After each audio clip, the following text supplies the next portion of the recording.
दोस्तों, अगर आप उत्तर प्रदेश के एडेड इंटर कॉलेजों में चपरासी भर्ती का इंतजार कर रहे हैं तो आपका इंतजार समाप्त होने वाला है। इसकी ऑफिशियल जो अपडेट है वो निकल के आ चुकी है। कुल 20,000 पदों पर चपरासी और अन्य कई सारे पदों पर भर्तियां होंगी। ये सभी भर्तियां समूह घ के अंतर्गत आएंगी, यानी ग्रुप डी के अंतर्गत आएंगी। तो इस वीडियो के माध्यम से यहाँ पर हम देखेंगे कि इसमें अगर आपको आवेदन करना है तो क्या शैक्षिक अर्हता होगी, चयन प्रक्रिया क्या होगी, कितना आपको वेतन मिलेगा और इसका फॉर्म कैसे भरेंगे, सारी जानकारी आपको देंगे। तो वीडियो को आप लोग लाइक और शेयर कर दीजिए। साथ में चैनल पर पहली बार आए, अभी तक चैनल सब्सक्राइब नहीं किया हुआ है और आप इसी तरह के अपडेट पाना चाहते हैं तो आप लोग चैनल को सब्सक्राइब कर लीजिएगा। ठीक है, चलिए वीडियो में बढ़ते हैं आगे। वीडियो में आगे बढ़ने से पहले इतना आपको बता देते हैं कि ये जो इंटर कॉलेजों में भर्तियां हैं लगभग सभी जिलों में भर्तियां हैं और जो भी आपके आसपास एडेड इंटर कॉलेज होगा वहां पर भी भर्ती देखने को मिलेगी। यानी नौकरी करने के लिए आपको कहीं ज्यादा दूर जाने की जरूरत नहीं है, आपके नजदीक जो भी कॉलेज होगा वहां पर आपकी जॉब लग जाएगी। 2012 से इन भर्तियों पर रोक लगी थी, लगभग 10 साल पूरे हो चुके हैं। 10 साल बाद ये भर्ती प्रक्रिया फिर से शुरू हो रही है। तो इस बार पदों की संख्या बहुत बड़ी है क्योंकि एक एक विद्यालय में करीब 10, 12, 14 चपरासी होती हैं। और आजकल हाल ये है कि जितने भी इंटर कॉलेज हैं वहां पर चपरासी बहुत कम बचे हैं, 1, 2, 3 बस ऐसे ही चपरासी की संख्या यहाँ पर है। अगर मैं अपने विद्यालय की बात करता हूं तो मेरे यहाँ केवल और केवल इस समय एक चपरासी है। तो हाल यही सभी विद्यालयों का है, अच्छी खासी भर्ती देखने को आपको मिलेगी। तो चलिए वीडियो को शुरू करते हैं। तो यहाँ पर आप लोग देख सकते हैं अपडेट किया गया है कि एडेड स्कूलों में 20,000 पदों पर भर्ती आउटसोर्सिंग से होगी।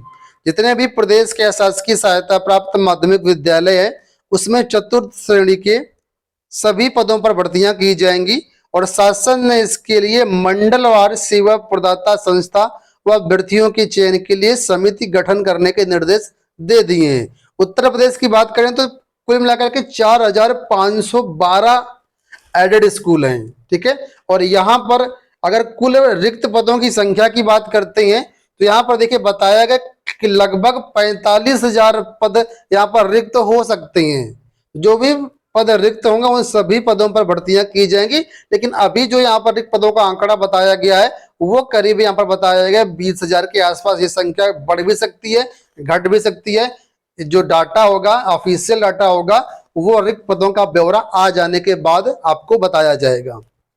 तो यहाँ पर क्या होता था, पहले जो भर्तियां होती थी, ठीक है, उसमें यहाँ पर यह निर्धारित था कि जो हाई स्कूल वाला विद्यालय होगा जहां पर केवल हाई स्कूल तक मान्यता प्राप्त है, हाई स्कूल तक एडेड है, उसमें एक विद्यालय में 10 चपरासी होते थे।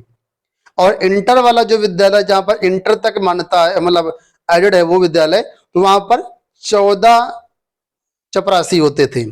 अब इसमें चपरासी का केवल पद नहीं होगा, कई सारे पद होते हैं, आप लोग जानते होंगे समूह घ में, जैसे कि हो गया फर्रास हो गया, है ना, वाटरमैन हो गया, और कई सारे पद होते हैं।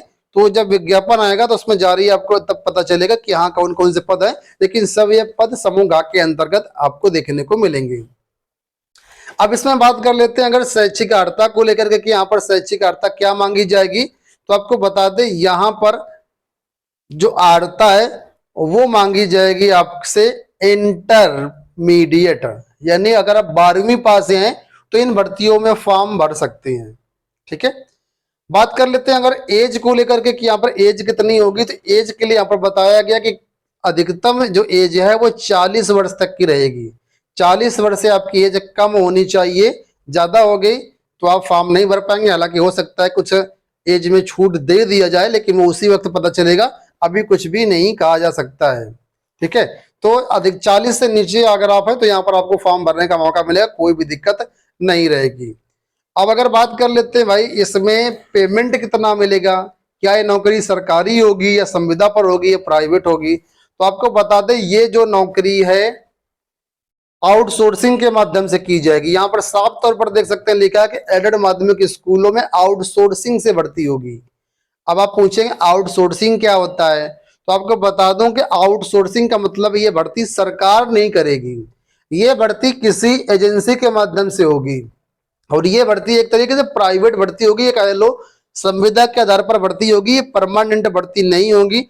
एक बार अगर आप ज्वाइन कर लेते हैं तो अगर आप काम अच्छा कर रहे हैं तो ठीक ठाक है, अगर अच्छा काम नहीं करेंगे तो आपको निकाला भी जा सकता है। यानी परमानेंट भर्ती ये नहीं है, आउटसोर्सिंग से भर्तियां होंगी। और आपको बता दूं, अब सरकार ने साफ तौर पर कह दिया है कि हम परमानेंट भर्ती नहीं करेंगे, इसी तरीके से आउटसोर्सिंग से भर्तियां देखने को मिलेगी। तो अगर आप इच्छुक हैं तो इसमें आप फॉर्म भर सकते हैं, और नहीं इच्छुक हैं तो कोई बात नहीं है। अब बात कर लेते हैं पेमेंट कितना मिलेगा। तो यहाँ पर साफ तौर पर बताया गया कि बहुत ज्यादा पेमेंट आपका नहीं मिलेगा। यहाँ पर लगभग 13,000 रुपए आपको पेमेंट मिलेगा। देखो यहाँ पर लिखा हुआ 13,000 रुपए के आसपास इनको मानदेय मिलेगा, इसको मानदेय बोला जाता है।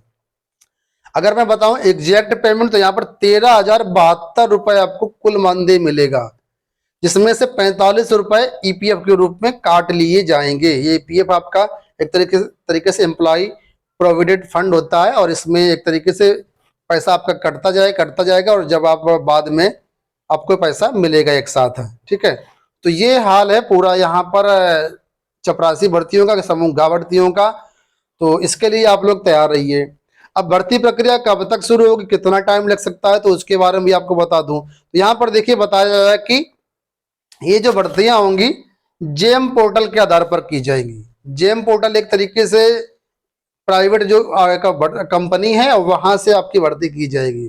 अच्छा, ये जो पद 20,000 है, इसे अभी फिक्स पद नहीं है, कम ज्यादा हो सकते हैं। जैसा कि मैंने बताया, स्कूलों में रिक्त पदों का ब्यौरा मांगा जाएगा, और वहां से पता चलेगा बाद में कितने पद यहाँ पर किस विद्यालय में रिक्त हैं। तो पदों की संख्या कम या ज्यादा हो सकती है। ठीक है, तो ये भर्तियां जिला वाइज नहीं आएंगी, ये भर्तियां स्टेट वाइज भी नहीं आएंगी, ये भर्तियां जो होंगी मंडल वार आएंगी। यानी एक मंडल में 4-5 जिले जो भी आते हैं, जैसे अगर प्रयागराज के मंडल की बात करते हैं तो प्रयागराज मंडल में प्रयागराज आता है, कौशाम्बी आता है, फतेहपुर आता है, प्रतापगढ़ आता है। ये 4 जिले आते हैं, तो 4 जिलों की भर्ती एक मंडल से होगी। तो इसी तरीके से सभी जिलों के जो मंडल होंगे, मंडल मुख्यालय, वहां से आपका विज्ञापन निकलेगा और वहां से भर्तियां होंगी। ठीक है, और इसमें देखिए बताया गया है कि कौन सी कंपनी भर्ती करेगी। तो इसके लिए लिखा है सेवा प्रदाता कंपनी के नियम शर्तें बना दी गई हैं। मसलन उसे ब्लैक लिस्ट में न डाला गया, अगर कोई कंपनी ऐसी जिसको ब्लैक लिस्ट में नहीं डाला गया है, उस कंपनी को 3 वर्ष का अनुभव है और सेवा योजना पोर्टल के माध्यम से चयन प्रक्रिया संपन्न की जाती हो, तो इस कंपनी को यहाँ पर रखा जाएगा, वो कंपनी भर्ती करेगी। ठीक है, आगे लिखा है कि मंडलीय संयुक्त शिक्षा निदेशक की अध्यक्षता में कमेटी बनाई जाएगी, जिसमें संबंधित जिले का डीआरएस अधिकारी होगा, वित्त व लेखा अधिकारी समेत 5 सदस्य होंगे। एक कमेटी बनेगी, उस कमेटी में 5 सदस्य होंगे।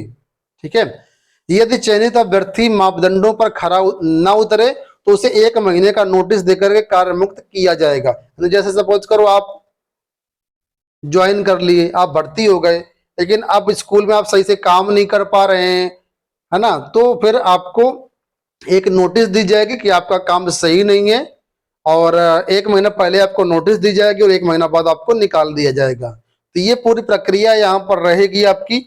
बाकी इस भर्ती में थोड़ा सा अभी टाइम लगेगा, क्योंकि अभी इसमें जो है प्रक्रिया कमेटी एजेंसी का चयन करना है, कौन एजेंसी चयन करेगी, कैसे चयन करेगी, काफी सारी अभी नियम शर्तें यहाँ पर रहेंगी। फिर इसके बाद विज्ञापन वगैरह जारी होंगे, तब आप फॉर्म भर पाएंगे। तो मुझे लगता है अभी भर्ती में 3-4 महीना आराम से लग जाएगा, लेकिन जैसे कोई अपडेट मिलेगी तो हम आपको चैनल के माध्यम से अपडेट करते रहेंगे। ठीक है, आप लोग चैनल को सब्सक्राइब कर लीजिएगा, सारी अपडेट हम आपको देते रहेंगे। जैसे इसका भर्ती फॉर्म आता है तो चैनल के माध्यम से हम आपको सूचित कर देंगे। आशा करते वीडियो पसंद आया होगा। धन्यवाद।